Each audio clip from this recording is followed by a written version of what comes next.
Nothing to feel bad about. Yes. Who feels bad? Caroline, we're going live.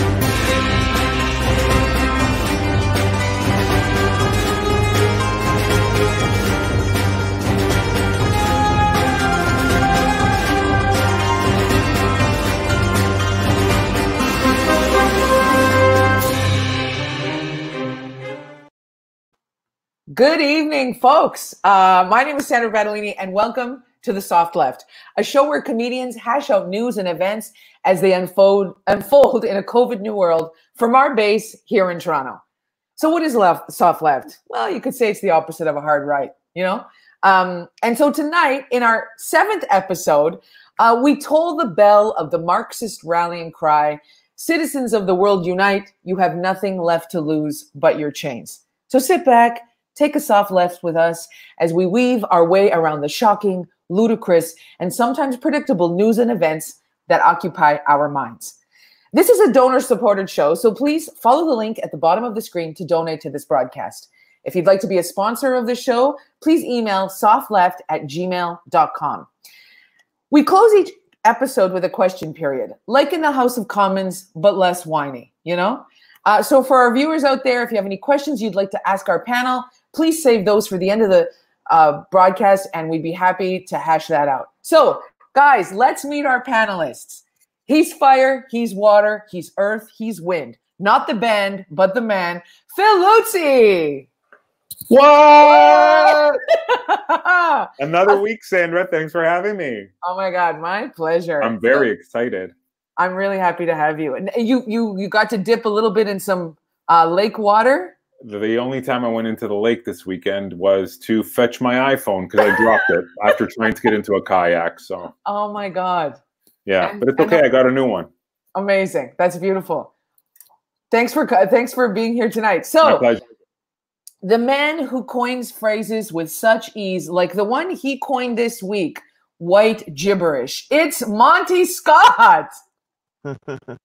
I did. How are you doing, Sandra? I did coin that one. Yeah, that was. I'm proud of that one. Yeah, in my backyard. I was really, I was like, I didn't want you to forget, so I thought I'd, make sure that we recorded here. So, Oh no, it's been ingrained in my memory, the white gibberish, just as a general rule of it. So yeah, I'll remember it from here on out. That's great. Welcome to the show, Monty. Oh, thank you. Next, we have the woman who's always here to remind us that whatever we think is shit here, it's way shittier in Brazil. Carol Zoccoli. What is up, Sandra? Oh, just holding down the fort on the east side. I like your hair. It looks wonderful. Thank you. Welcome to the show tonight. Thank you so much, Sandra. Oh my God, it's such a pleasure. And sorry. And finally, you always know which side of the floor this powerhouse is on. It's Candice Gregores. Well, hello, Sandra. How are you doing this evening? Oh my God, I'm great. You knew which floor I was talking about, right? I assumed all of them. Okay. I mean, is there a floor that I won't be on? Yeah. Not likely. Yeah. You're always on a floor. You're occupying a floor. That's how I like it low. Yeah. It's amazing. Thanks so much, guys. We're gonna get things rolling off here tonight. We begin on Ontario farms, the scene of a major COVID outbreak where migrant workers toil and live in deathly conditions. More than 420 migrant workers have contracted COVID-19 across 6 farm operations, where workers are made to shower in the same shower with 40 other people, where healthy and ill people are made to live in the same crowded bunkhouses that smell like dog urine, with no pay for quarantine, even though that is federally mandated during their 14-day isolation when they arrive. The rights group Migrant Workers Alliance for Change will be issuing a report this Monday documenting complaints from over 1,600 migrant workers, most of whom are in Ontario. The group is calling for governments around the world to ramp up protections for migrant workers after the death of Rogelio Munoz Santos, age 24, from COVID-19. This is less than a week after another worker from Mexico, Bonifacio Eugenio Romero, age 31, died while self-isolating in a hotel room. The 2 men are the youngest to die from COVID in the Windsor region. According to the medical officer of health of Windsor Essex, the risk is not coming from the people coming in, rather it's coming from living in close quarters where conditions are poor. According to the Agriculture Workers Alliance, Advocates have been raising the issue for decades. And according to their executive director, this is because migrant workers have been treated as expendable and exploitable. Without permanent resident status, it makes it nearly impossible for these workers to defend their rights and access health care, which is one of the recommendations of the Alliance. Workers reported intimidation by security guards who were posted outside their bunkhouses to enforce what they called COVID protocols. And they warned the workers that if they didn't follow these protocols, they would turn them over to the police. So folks, this is racism, the direct result of a system that assigns value at its complete and utter discretion, placing too much value on some things and little or no value on others.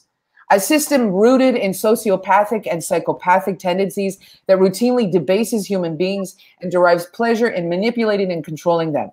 We live in a country, Canada, that was built on this criminal behavior, luring workers here to build a better life, but when they get here, they're faced with intolerable conditions. When Italian migrant workers came to Canada in the late 1800s, they were told that the streets were paved in gold. But when they got here, that was totally a different story. And in a lot of cases, sometimes to stop the workers from escaping, because here they'd come from Italy and they would be in the middle of nowhere because they would work in, forestry and mining, they would try and escape. So after a while, they would chain them to the boats so that on their way to work sites, which, as we know, is a hallmark of the slave trade. The slave trade represents the most abhorrent form of racism and is still alive and well today. In some parts of the world, when slavery was abolished, like in the United States and in Brazil, the industrial class said, where, oh, where can we go to enslave others to make our plastic clothes and petroleum junk? Oh, yes, now I see. To the East, where we can escape the menacing gaze of organized labor. In the 1980s, under the Clintons, over 50,000 factories left the United States without referendum and went to the third world. A term I really despise because it turns those countries and people into commodities for capture and exploitation. The Clintons were also responsible for the prison industrial complex and the mass incarceration of Black men that turned their labor into slave labor once again. These are crimes against humanity, for which in this case, the perpetrators have never been persecuted. In fact, they would go on to run for the president of the United States only to lose out to another criminal. You see, the real criminals rarely get punished. But there might be hope. We are witnessing the beginning of a global revolution, one that is not subsiding. People everywhere are screaming, enough. And I've noticed that during this pandemic, there was this incessant conversation about wanting life to go back to normal. We keep talking about it. Do these people mean the normal that systematically brutalizes and oppresses large swaths of humanity and scorches the earth? Where work such as farming and agriculture became so devalued, we couldn't convince people here to do it, so we signed a lesser value to those people who would because they were desperate. We all need to join this movement to fight for justice, to take back the power and vengeance from the top and destroy it once and for all. So panelists, here we are in another week. I mean, when I read that story, I was like, oh my God. One of the recommendations of that, the Migrant Workers Alliance, was to give workers permanent resident status so that when they're facing, poor working conditions or intimidation and violence, that they can quit and find other work. So, I just wanted to gauge what you thought about that and whether Absolutely. You think that will actually... If you're hiring them as workers, they should have the rights that workers in your country have. Yeah. If you brought them over for that reason, then you need to offer them some sort of like reciprocal structure of guarantee of safety. Like you can't just all of a sudden hire another person and just because they're not a citizen, start treating them with less quality of life than a human being who just has a piece of paper. Well, it's truly valuing people's labor, right? Yeah. It's a problem across the board. It's come in a variety of flavors. Like we can see it everywhere. The way the migrant workers are being treated, the way you were talking about the prison industrial complex, the way people here, which is like such a pittance, fucking lost their shit over the idea of a $15 minimum wage. But people can't even live on that. So if a person works 40 hours on that and can't even live in a home here, think about how people who aren't citizens, have even less protection here, how their labor is going to be valued. And on top of their labor, their physical bodies, right? But Because also, clearly they're being put in those dangerous conditions. but are they doing it ignorantly, or are they taking that dangerous work in exchange for work, basically? Like, It's are the they best they making can get. Yeah. Are they, like, how forced are they? Which isn't, I guess I'm being devil's advocate here, is like, they're not completely, you know, not involved in the responsibility of being in that position. Well, one of the things I think worldwide, like, Canada can't allow exploitation of other people just because Canada does reasonably well. Sometimes we could offer somebody, it would be less than a Canadian, but it would be maybe more than they would make. So it works out okay for them. But we can't ever fall into the trap of saying, oh, they're happy with it, because there's too many places in the world that was kind of the point of the standards we're supposed to have in Canada for workers and stuff like that. It's one of the reasons that things got decent here, you know. So we can never fall into the trap of saying, well, if they'll take it, then it's cool. Right. But if you think, like, Canada explores people. Canada, Sandra said something. She said that she doesn't like the term third world. And it is a horrible term because it shows the structure of the world. There is first world countries, third and third world countries. Where's the second ones? It can't, yeah, I don't know. Yeah. But when you're on the cusp. It used to be communist countries were considered second world, so Soviet republics and stuff like that was considered. So there's a lot of, for example, Canadian mining in Brazil. When Bolsonaro won the presidency and he loosened up the rules and laws for exploration in the Amazon, CBC was front page, like, good opportunities for investments in Brazil. So Canada, because this is the structure, Canada exploits the rest of the world, and this is just another example of that. Absolutely. This is how it works. This is just how it works. If Canada is doing well, it's because other people are being fucked. But Switzerland and Sweden, that the banks are there, like, oh, they do great, but how much blood money do they have from, like, all of the crimes and stuff from all around the world? Most of it. They have most of it, Carol. Exactly. And they are doing great. Oh, yeah, but why? How? You know? Yeah, it's that's kind of a question of corporate governance, though, you know, because it's one thing, a Canadian company to go to exploit another country using the rules of that country. It's a lot different than us importing people to exploit them. Yeah, because that's in our country. You know, like, we do have control over here, but that's an issue where we have to control corporations from exploiting people around the world, including Canadian corporations, of course, but all of them. You know, because they're operating without the rule of law for one country. And because of their temporary status, you know, almost their invisible status, really, you know, that people, you know, corporations, you know, the farm operators treat these people, you know, second, third class, and think it's okay to abuse them that way. And you know, that is also, like, when you think of that and the fact that we pay all this money for groceries at Loblaws, it's like, who's making the profit? Galen Weston. This is what is happening around the world. It started like, you know, with George Floyd's death and you know, it was a race riots. But it's just the worst form of capitalism. You know, it's the worst form. And then we start to see all of the ways in which capitalism rears its ugly head. And honestly, it's really coming apart, because I'm like, you know, it feels like darkness. There was like a darkness last week. It's kind of lifted. But what's around the corner? Because I think the protests on every level are not going to stop. I mean, it's racing, and that's going to continue. You know, obviously. We hope so. You know, yeah, I did some research on how long the riots lasted in the 60s, and they lasted for over 300 days.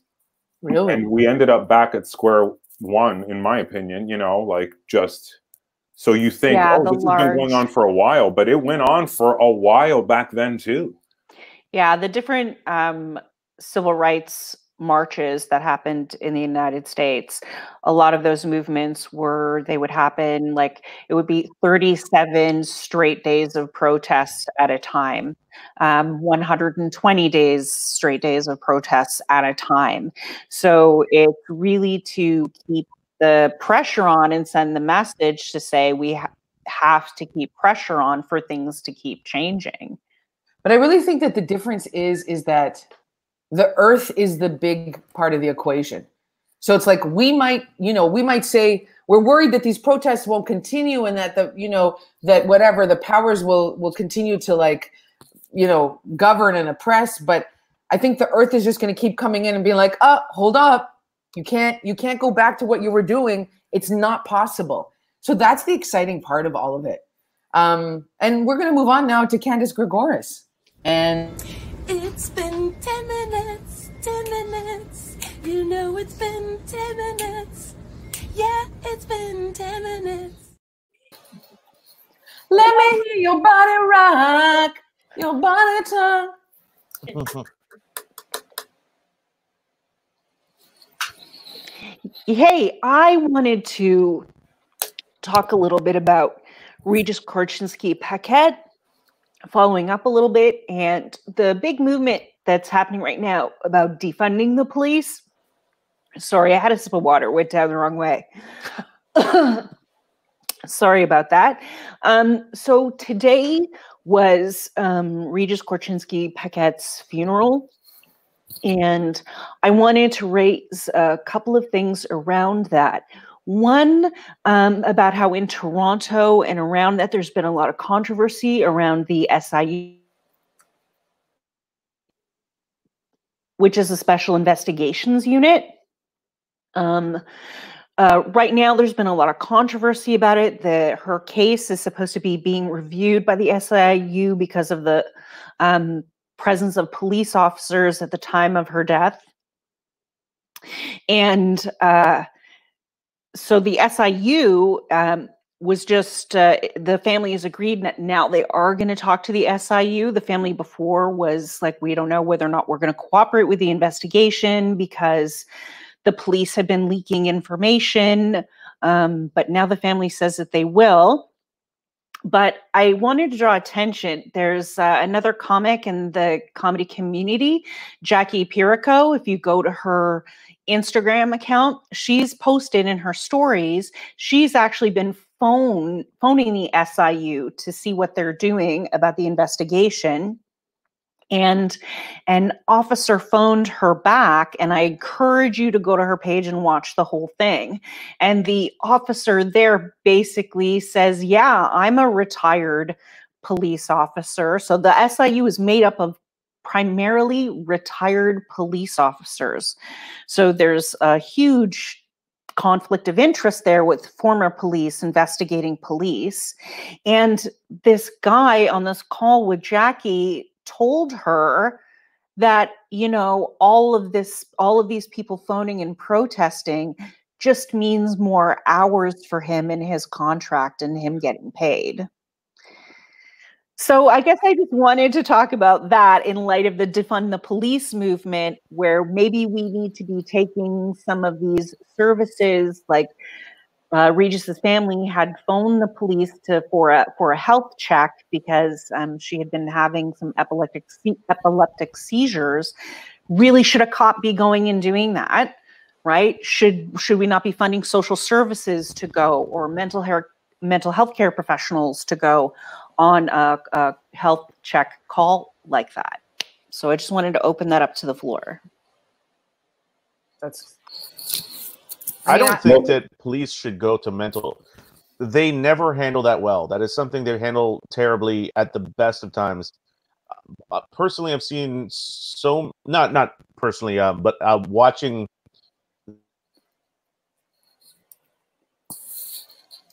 Monty froze. I was like, is he just thinking? I will say though, like while he's frozen there, is like police are meant to be trained in de-escalation. Yeah. Right?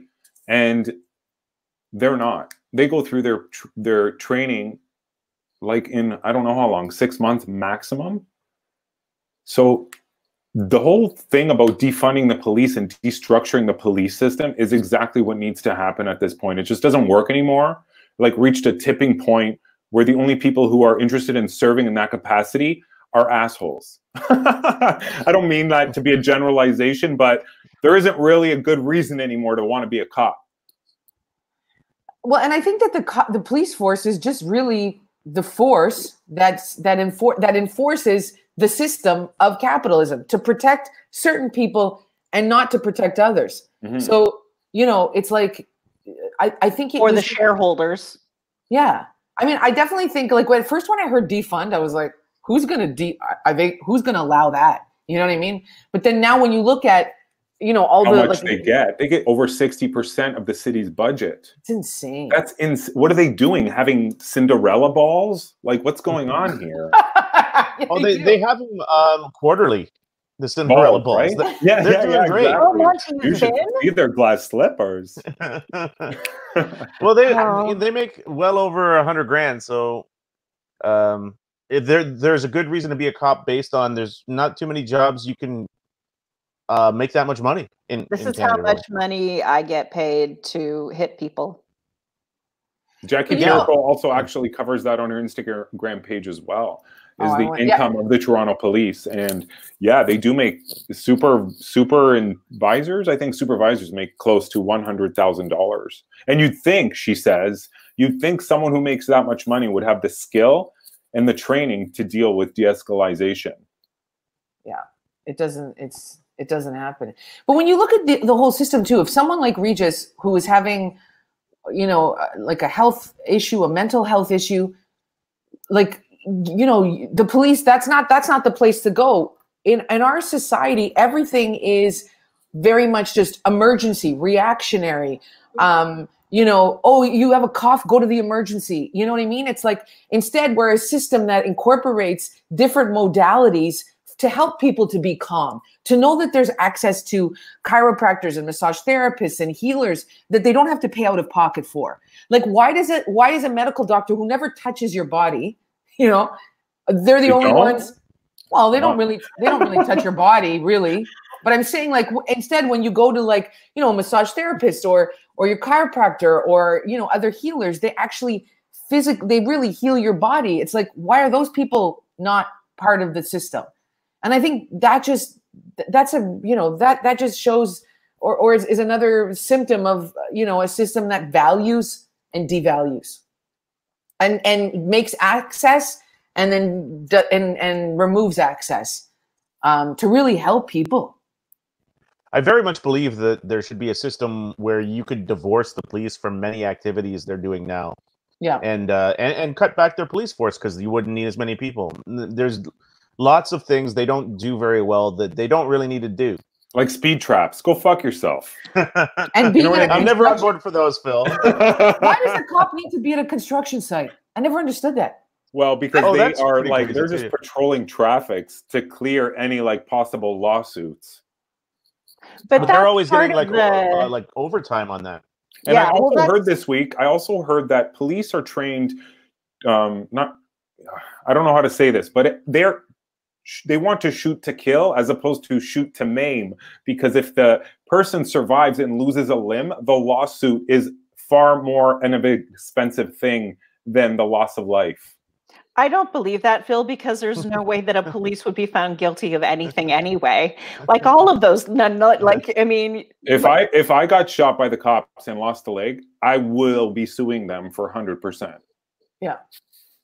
I don't know if you'd win that case because you would have put it in front of your head, because that's what they would have been shooting at. They're like, he did a spin kick and he saved himself. I ended up shooting him in the leg. I sued the city of Toronto one time. She won. And I won. Just saying. It's good for you. It's worth the sue. She fucked the law. But then I lost all the money because I invested in an e-commerce company in the early 2000s. My fault. I was working for a brokerage firm. Financial karma. What a roller coaster. Okay, guys, we're going to move on to Monty Scott. Hey, guess what?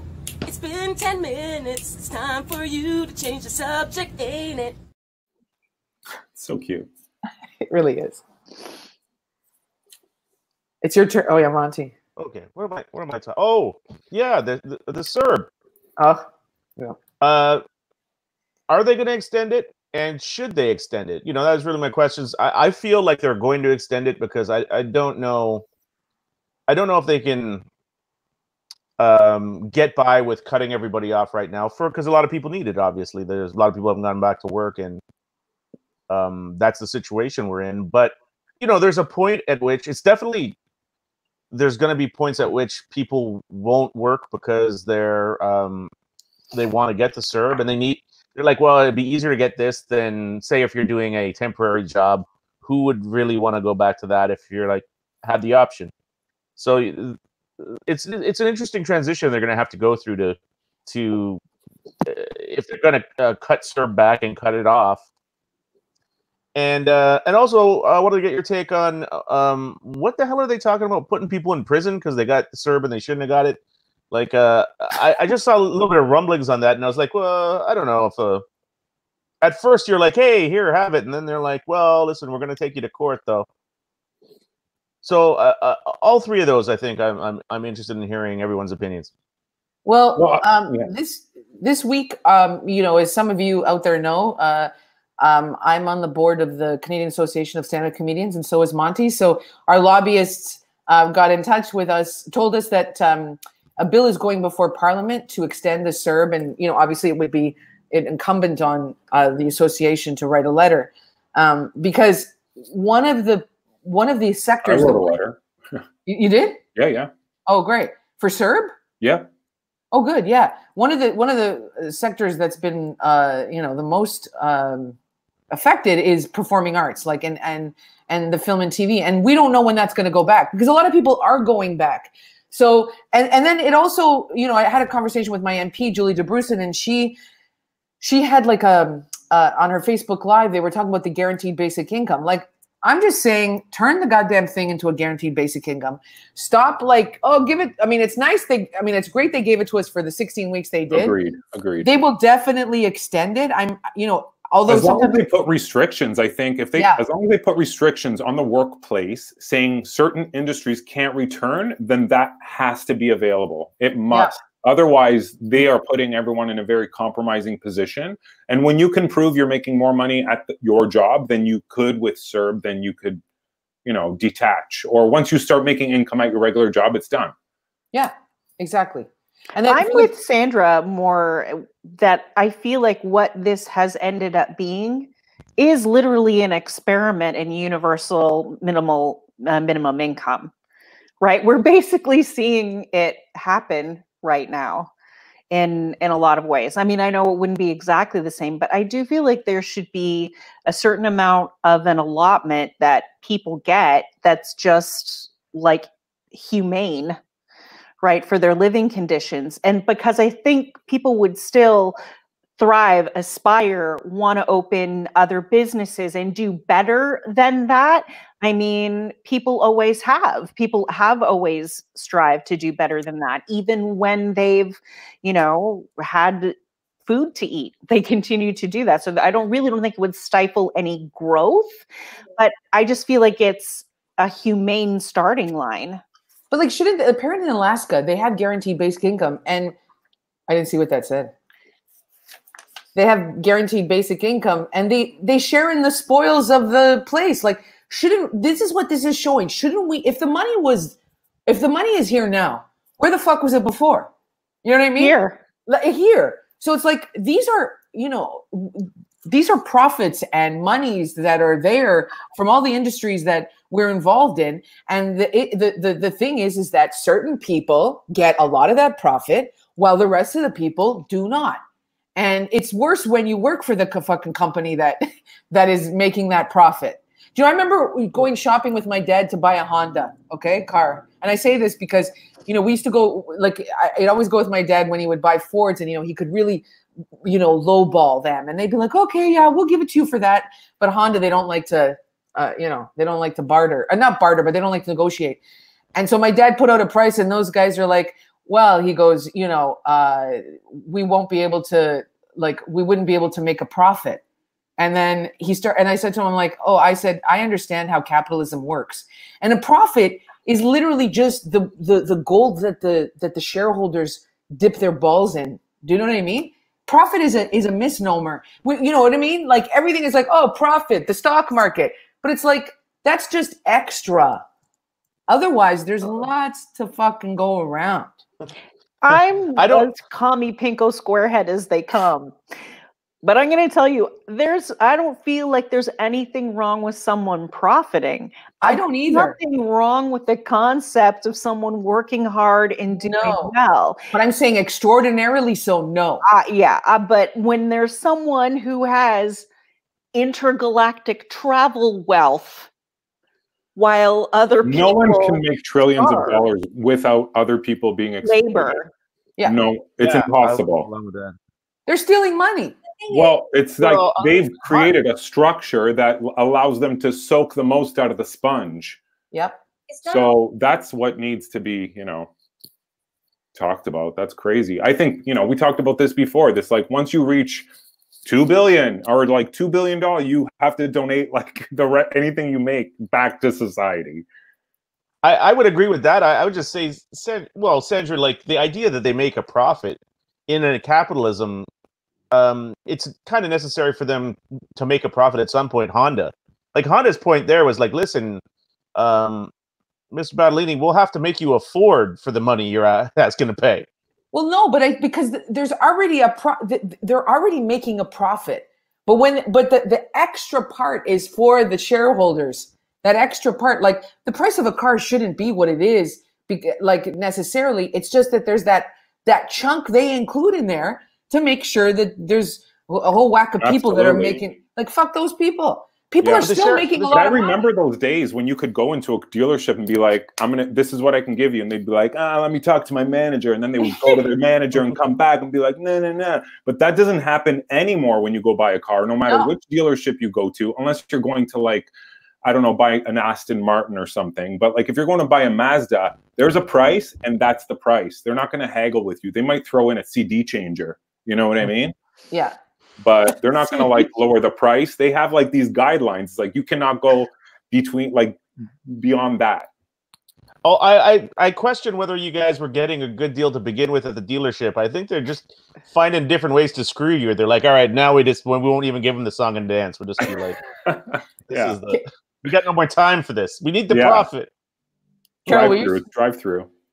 Yeah, I would say that it's not only, like, morally wrong for someone to have $1 trillion, but it's just that this person has 1,000 of people worked for this money. So it's just like practically it's a lie.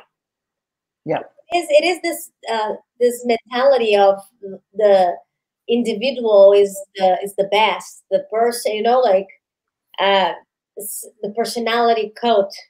It's all about that, because people follow Elon Musk and think he is wise just because he's rich, you know. Yeah. And then all of them has a separation, or, you know, like a kind of story, a struggle story, like how they struggle, and they all come from, like, rich families. It's insane. They sell this story, and then we all buy into it. And so capitalism promised us, especially if you're white, you know, the American dream. Yeah, promise you that if you work hard, you're gonna make it, and you're gonna. Right. We have to buy into that, or they're fucked. You know. Yeah. And now they are fucked because we figured out that no matter how hard we work, we're never gonna get that. Yeah, but we never did. We never did. It's just we know now because of the internet. We didn't know before. I think it's just worse now, because I think it is the end of the world, and this is the final judgment where the masks are out. You know what I mean? Like, people are showing themselves from what they are. Like, there's so many things going on, and everything is, like, opening up. Like, we're seeing the truth about a lot of things, and even, like, this extreme right-wing new neo-Nazi movement It's so ugly. You know, remember, like they don't even have a static. Like, they don't have it. It's ugly. It's just ugly. It's just everything's in your face. You know, they don't even try to have a Wagner. You know, like they don't even try to have a musician or an artist. They don't even. You know, it's just ugly. They have to rely on athletes. Yeah. Brady and like all those people who like shook hands with Trump and like he's a good guy before the election. All of those like are people who are valorized, right? They're the Wagners of now.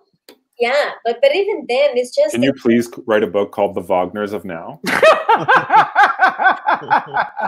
just ugly. The guy it's just ugly. It's just. Yeah. Well, I think it's just that people are reduced to their. I think this is the struggle. It's like, you know, I just saw a stat that like 40% of Americans still support Trump, or 45, I don't know. But it's like this ugly side of ourselves is coming to the surface, and some people are holding onto it while other people are letting go of it. And I think that, like, you know, Trump represents that part of ourselves, the ugly part of who we are. So when people just, you know, throw all of their hatred to Trump, it's like, okay, yeah, he's fucked and he's a psycho.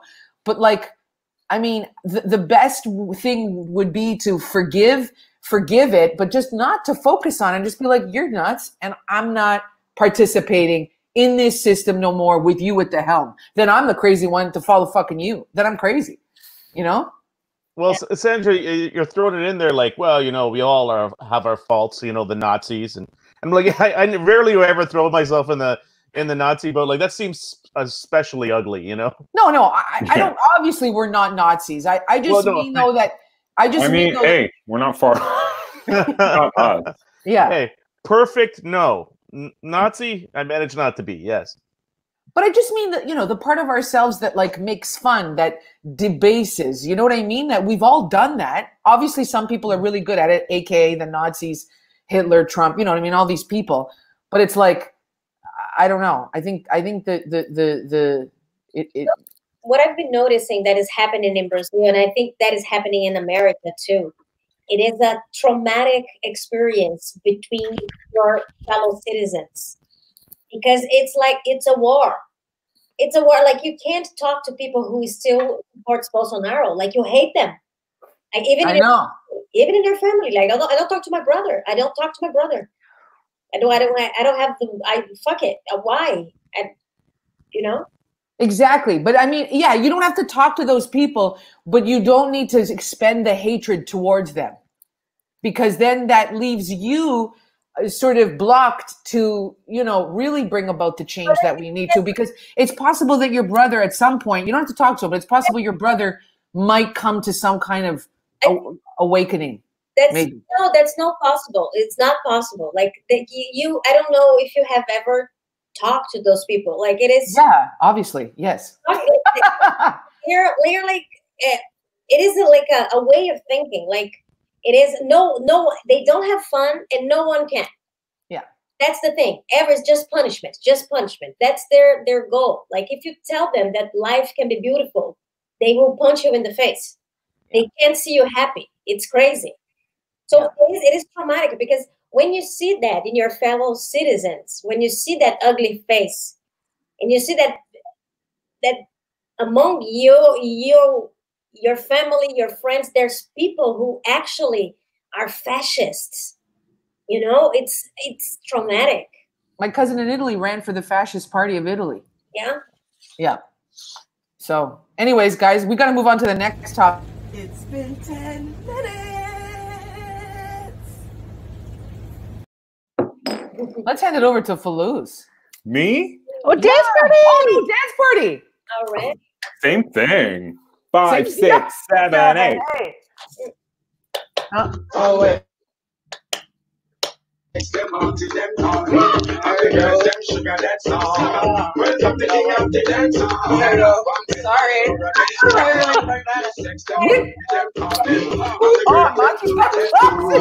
Welcome to King of the Dance Hall. Hello, me body, yeah. Bring me here. Catch it, don't give me no icky cat. Don't you dare. This is the beat. Remove your underwear. I make a run with the stick and the jump and the down. Gotta figure sex down. Who got the heart?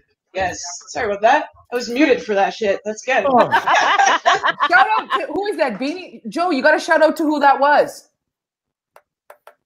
Oh, I guess you didn't hear that. I think it was Beanie Man. Anyways, yes, that was Beanie Man, king of the dance hall scene. Yeah. All right, guys.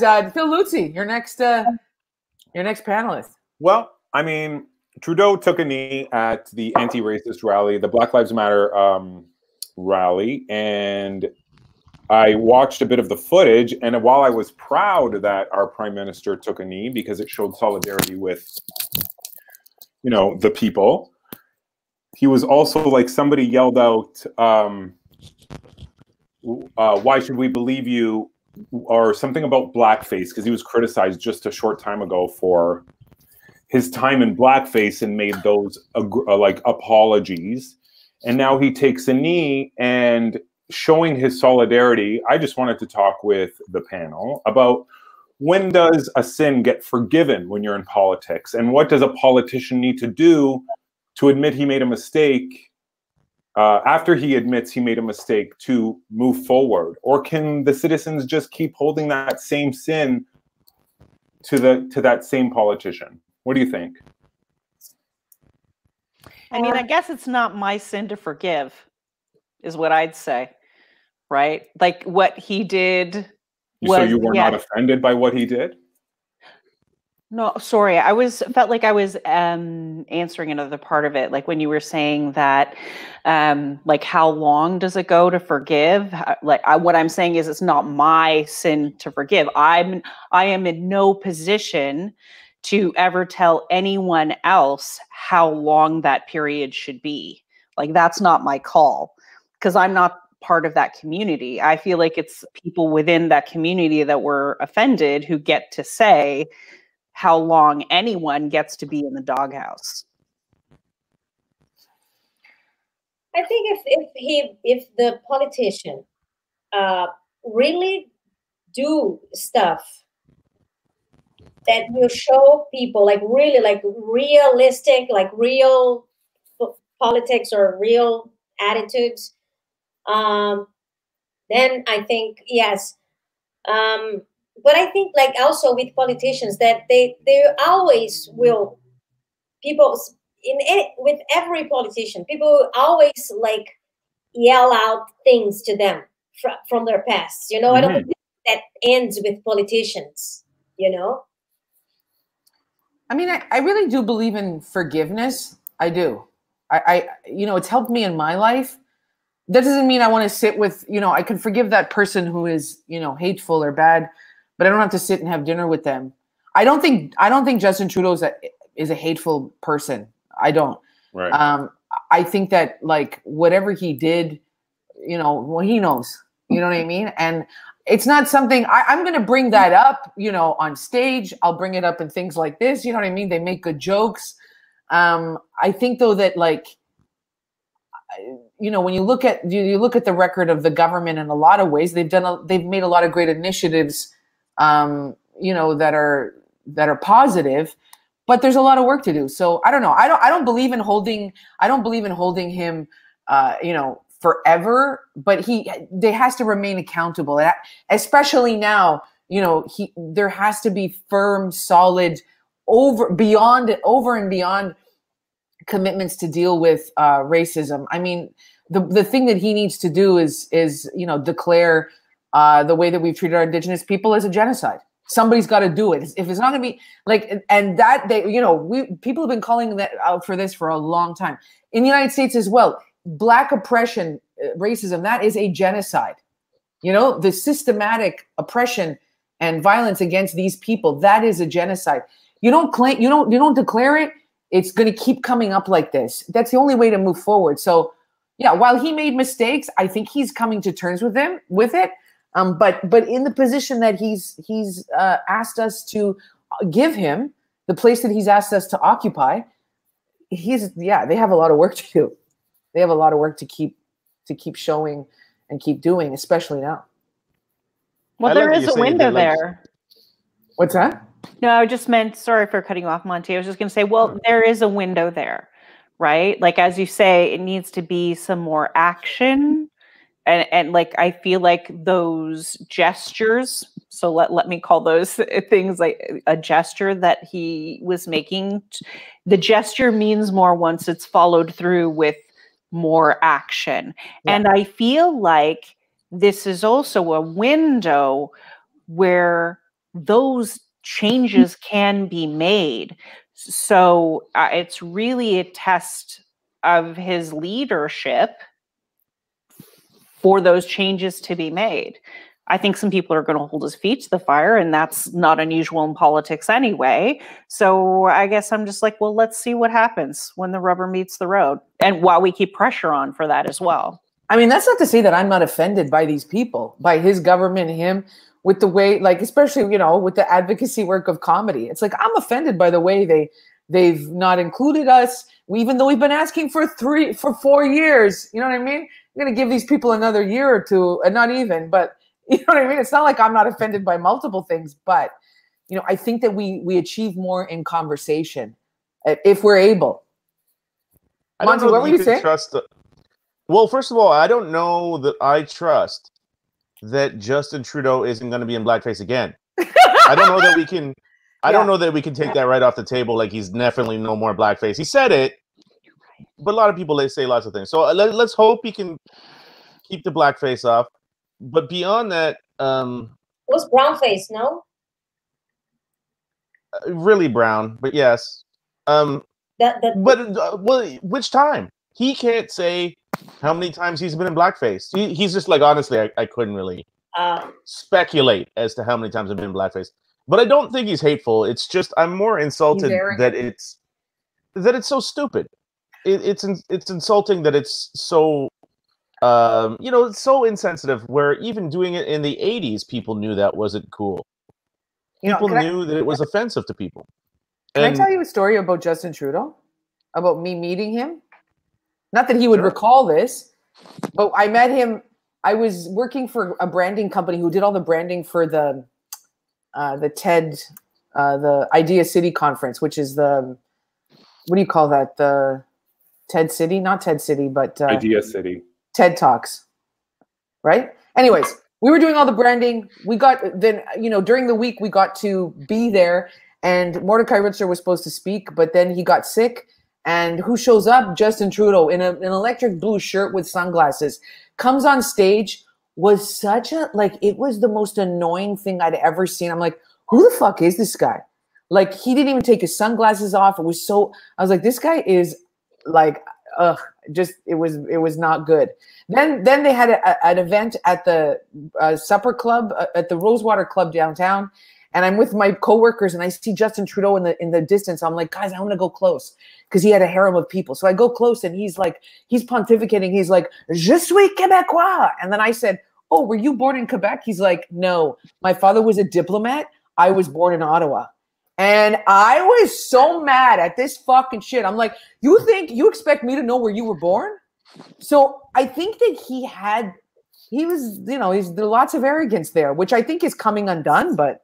Oh, he was born to be he was the prince, right? He's for sure. He's a prince. Mm-hmm. Yeah, of course.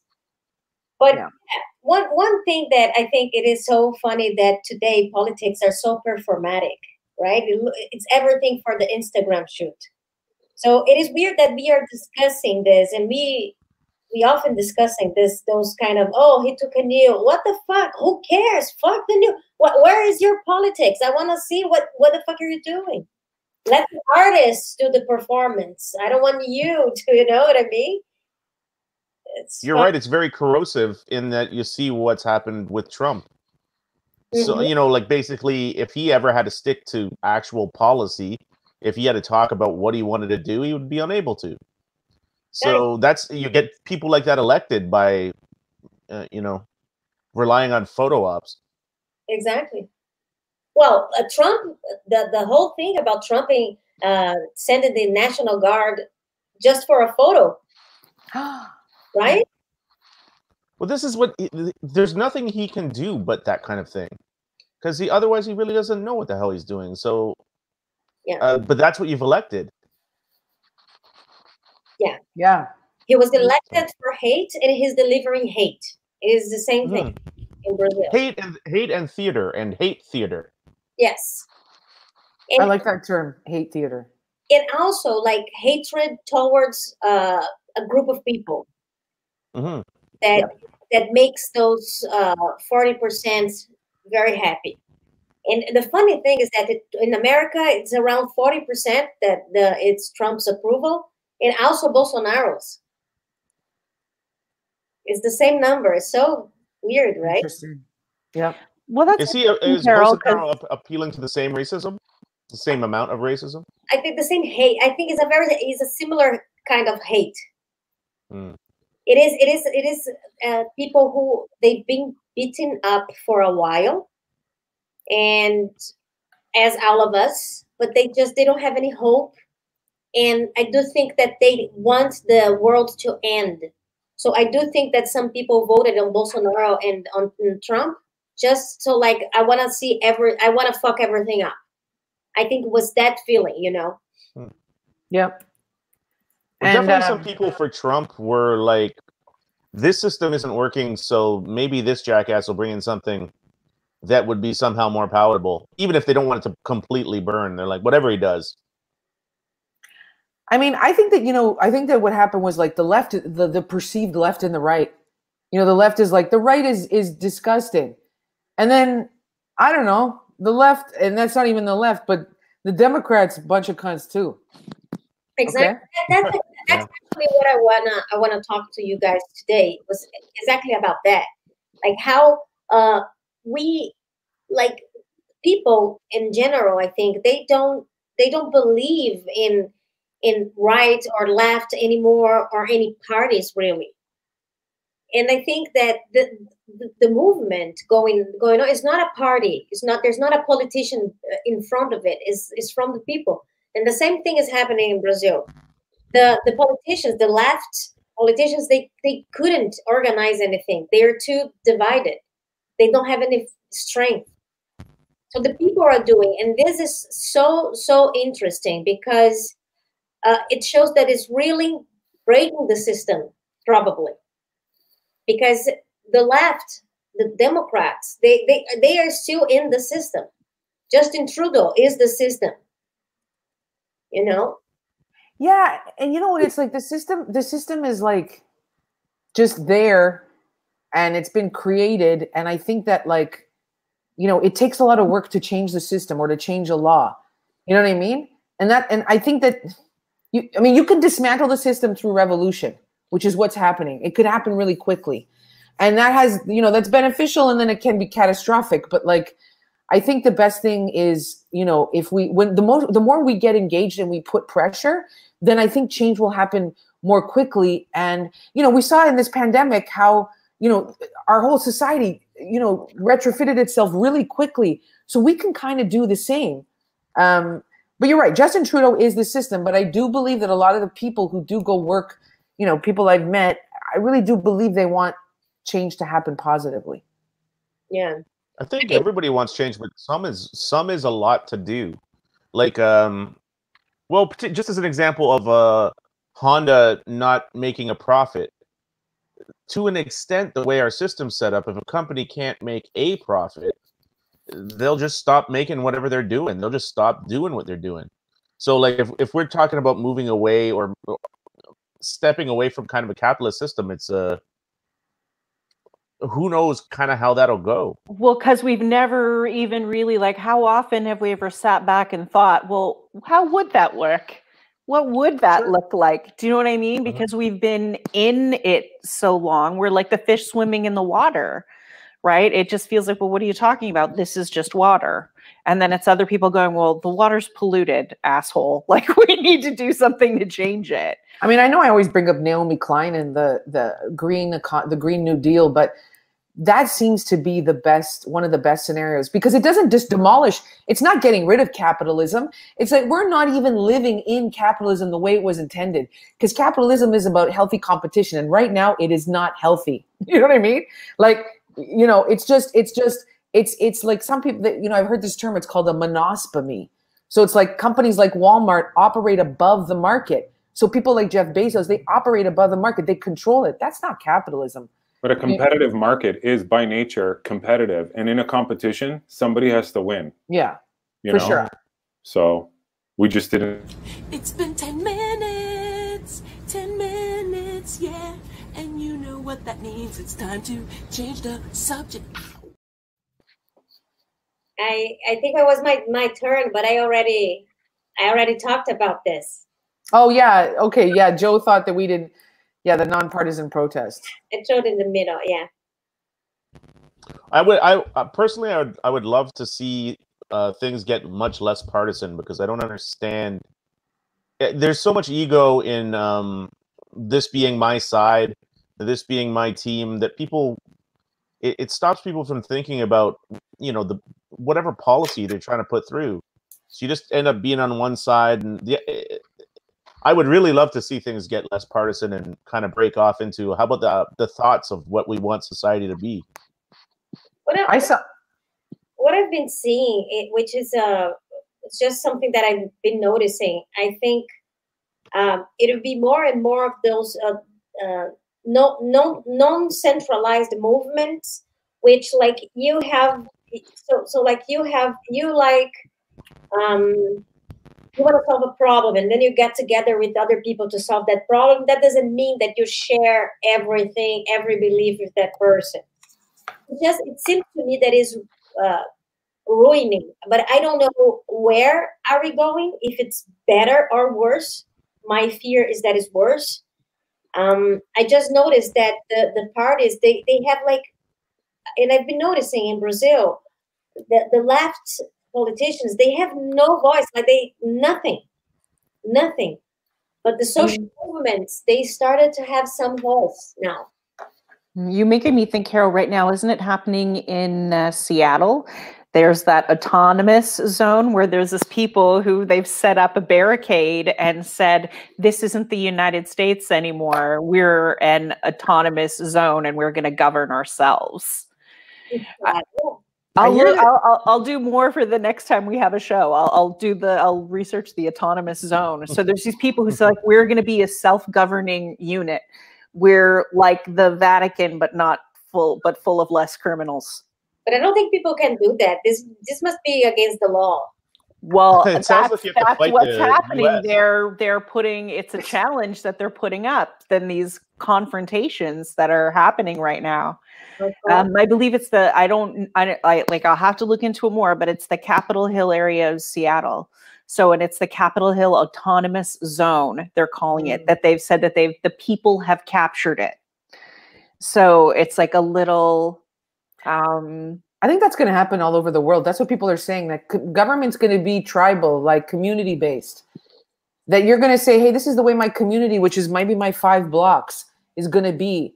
You know, support local business, help your neighbor, and then your representative brings your issues forward. Like this idea of a prime minister or president, it's so egoic, and it's actually just so silly of all citizens to think that it's just our innocent minds being like, there's our hero, he's going to save us. It's not true. And I think we'll be way more engaged politically from now on, everybody, because I think it's been just sleeping, like most people, just living their lives and don't know anything and is not involved in anything. And I think this is going to end. Yeah. We all will be involved in something.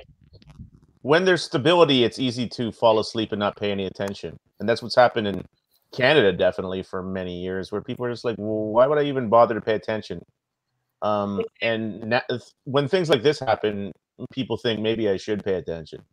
Yeah. Guys, let's throw it over to some questions or comments. We know we've been getting some. So question period. It's a question period. Or comment period. What do you guys think about the year?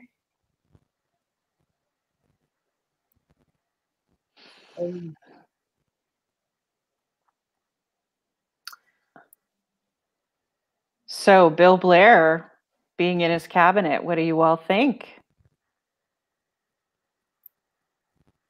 I honestly don't know enough about Bill Blair to say one way or the other than obviously I'm suspicious of the chief of police. It's one of those, it's one of those weird things where I felt like, how come when he was the chief of police here, he was a piece of shit, and now, and when he's become a politician, he's long respected law enforcement professional. I'm like, it was. I feel like he went through a makeover. Like suddenly he hit this other stage, and it was a bit of a makeover. Yeah, it seems like he found that spot, but at the same time, at least when I recall hearing him speak as a chief of police, he didn't seem very controversial. Like he seemed his facade was kind of banality. He wasn't really up to too much. It didn't, he wasn't controversial that way. I mean, what is most controversial is that Mark Saunders just stepped down, the chief of police. Yeah. Toronto. Like, I wonder what that's all about. They're not really saying, but it's like, I don't know if there's a what's going on there, but I do know that that was not long after their accusations of the leaks coming out from the Regis Korchinski-Paquette case, which had never happened before in a case that was supposed to go through SIU. So I'm sure there's some connection there, not to sound like a conspiracy theorist, but I'm pretty sure there's something there. Yeah. Why is the Soft Left logo on the right, or is it your? Is this Glenn Foster, the comedian? But that's a really good. That's a really good point. I have to. This is my left, so it's on my left. This is my left. It is your left. Yeah, it is my left. In this kind of situation, it's like East and West. It's like, well, when does East end and when does West begin? I was just like, I'm always confused. Like, what's the West? We're on a globe, for Christ's sake. Yeah, I know. Exactly. Yeah. I would support Cinderella balls. Can I go to one? Absolutely. Honestly, I would love if someone took off my shoe. Or did he put the shoe on? What was it? She lost the shoe. He lost it. He found it. And then they had sex. Did they have sex, you think? Did the prince? I mean, eventually they did, right? I think the shoe is a metaphor. And they called it a slipper, so they were kind of giving it away.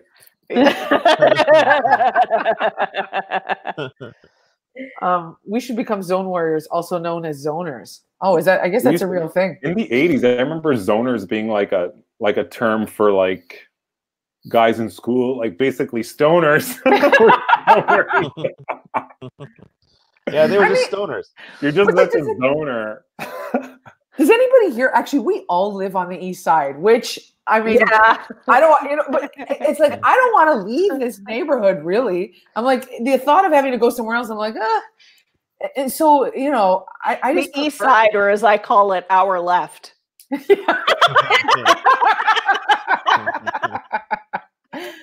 Oh my god.